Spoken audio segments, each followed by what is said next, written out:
참회 예수님,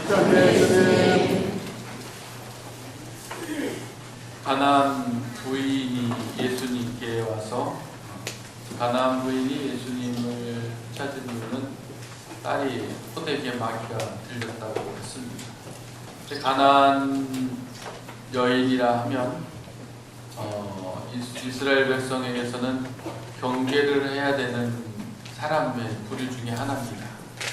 가나안 민족들은 농업을 했고 바알 신앙을 숭배했습니다. 그러니까 바알 신을 섬겼죠. 그러니까 이스라엘 백성은 야훼 신앙인데 야훼께 모든 것을 목숨 걸고 해야 되는데 가나안에 정착해 살면서 그 지방에 같이 살게 되다 보니까 자연스럽게 바알 신앙에도 물들게 됐습니다. 그래서 유대인들은 가나안 여인, 가나안 사람 자체를 부정하게 생각을 했던 거죠. 그런 가나안 여인이 다윗의 자손이신 주님이라고 표현하고 있습니다. 이미 유대인들 그 삶 안에서 같이 살면서 이 가나안 여인은 혈통으로만 가나안의 어떤 모습을 가지고 있지 신앙 안에서는 이미 하느님에 대한 굳은 신앙심을 갖고 있지 않았는가 봅니다. 그래서 다윗의 자손이신 주님이라고 표현합니다. 다윗의 자손이시라는 것을 깨닫고 있었고 다윗의 자손이 메시아임을 알고 있었던 거죠. 그래서 다윗의 자손이신 주님이라는 신앙을 고백하게 되죠. 자비를 베풀어 주십시오. 제 딸이 마귀가 몹시 호되게 걸렸습니다. 예수님은 들은 채 하지 않습니다. 소리를 또 질러대고 시끄럽게 하니까 예수님 뒤에 누가 있었을까요? 제자들이 있었겠죠. 제자들 귀에 대고 쫓아오면서 계속 시끄럽게 하니까 예수님께 제자들이 청하는 거죠.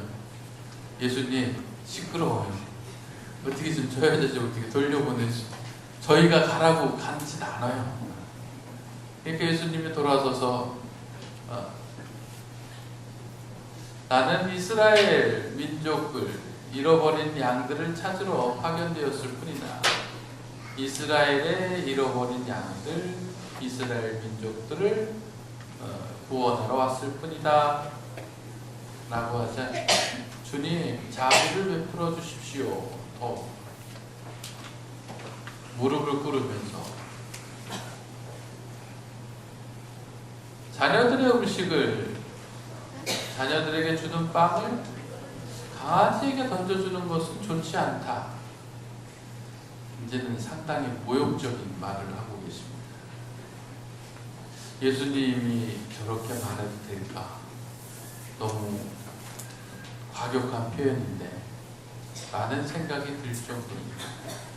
어쩌면 예수님은 이미 그 여인의 믿음이 어느 정도인지를 알고 계셨던 것 같아요. 알고 계셨던 것 같아요. 그래서 그 여인의 믿음이 어느 정도인지 알고 계셨기 때문에 그 믿음을 더 확고하게 해주기 위한 어떤 극단의 처방이 필요하셨던 거라고 느꼈던 것 같아요.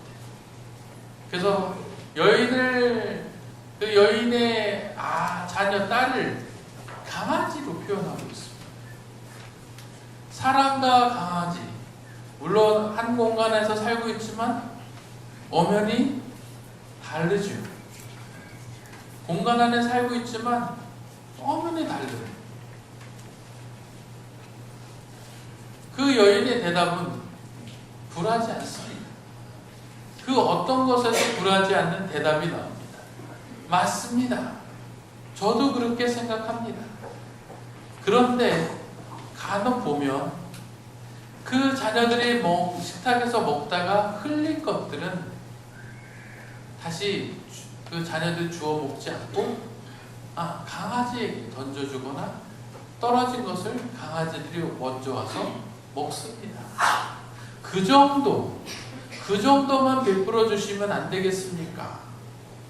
자녀들에게 베풀어 주는 것 말고 흘려서 강아지에게 흘려지는 그 정도만, 제게 그 정도의 관심만 가져도 저의 딸은 충분히 나을 거니까 그 부스러기 정도만 던져주시면 안 되겠습니까? 그러자 예수님께서 여인아, 내 믿음이 참으로 크구나. 내 믿음이 참으로 크구나.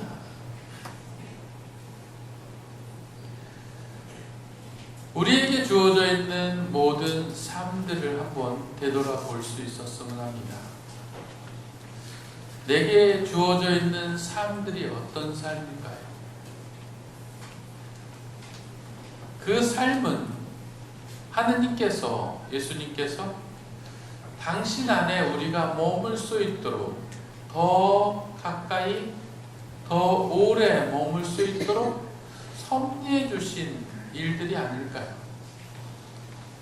자존심 상하고 좀 힘들고 괴로운 그 일들마저도 어쩌면 가나안 여인의 믿음을 더 굳게 해주신 그 주님께서 우리의 믿음을 굳게 해주시려고 허락해 놓은 그런 기적의 일들이, 은총의 일들이 아닐까 생각해 봅니다.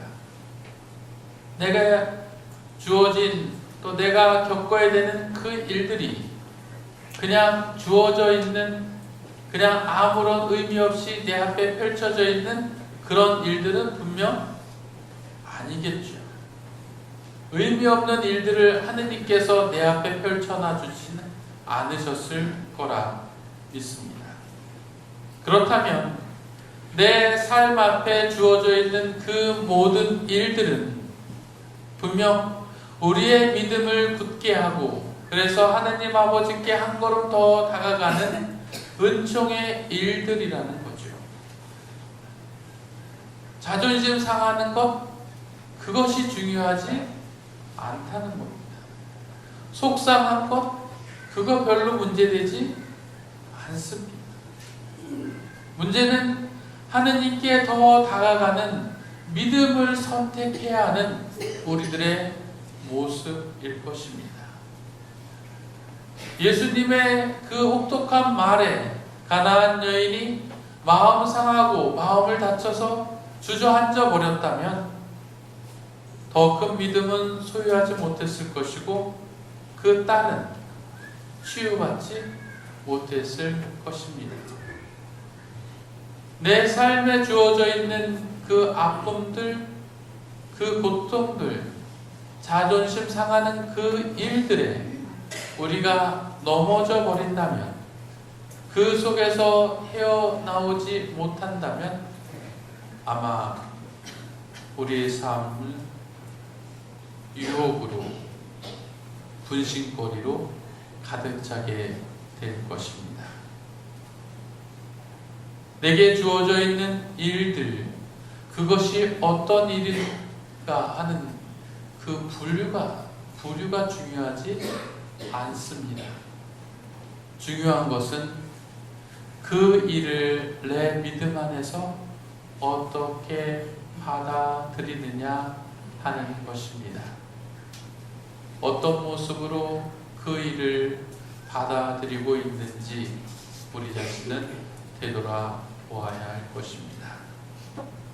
내게 주어져 있는 일, 그 일이 주님께 다가가는 축복의 일로 받아들일 수 있는 믿음, 그렇게 받아들이려는 노력이 필요합니다.